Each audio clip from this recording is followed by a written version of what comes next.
Ai mare, filmează. Cea mai frumoasă melodie pentru Novac Pebereanu, pentru scumpa lui fetiță, pentru gărgărița lui, care o iubesc eu, e deșteapta lui Novac, și pentru băiețelul lui, pentru Dede, pentru cuvânt, pentru familia lor, copiii lui, soția lui. Te pup, Novacul meu.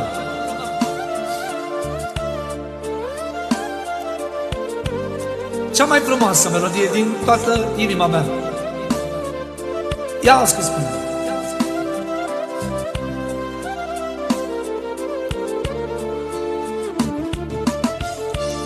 Mă întreb ca orice om,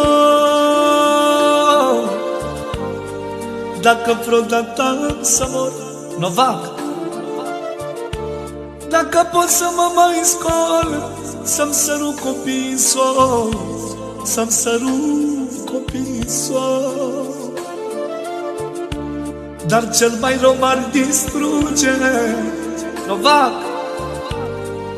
să-l aud fata cum plânge în gărgărița mea, și din mormă voi trezi ca Iisus a treia zi, și le-aș face bucurii.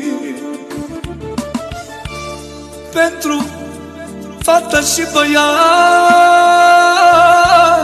mi-aș dori să zac în pat. Măi, mamă, dacă să cer de la fată, aș mânca pâine cu ceapă. Auzi adevărul? Aș mânca pâine cu sare.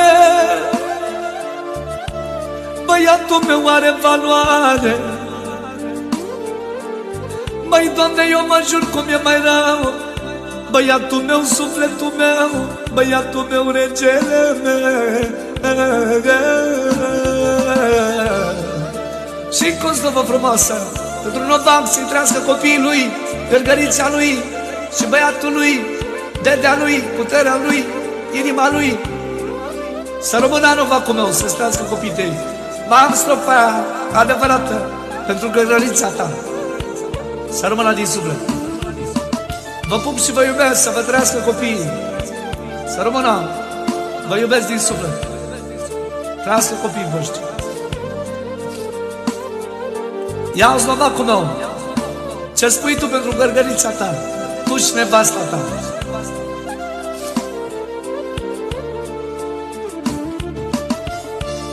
Când s-o mărita gărgărița,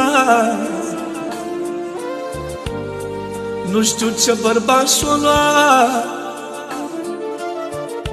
Măi, mama, dar și-o lua un băiat bun, poate să-l ia și după drum, poate să-l ia și după drum. Ce spune Novac? Poate să fie și sărac. Doamne, eu muncesc și-l fac bogat, să nu dea vreodată în ea, să nu dea în gărgărița mea, că mă jur că fac belea, îl omor cu mâna mea. Îi fac casă lângă mine, fata mea să fie bine.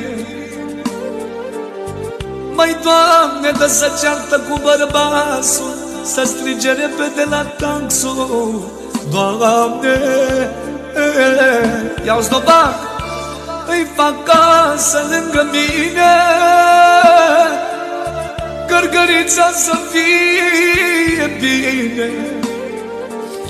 Dacă de bărbat sunia, să o cheme pe măsa, să îi ia apărarea. Oh, oh, oh, oh, oh.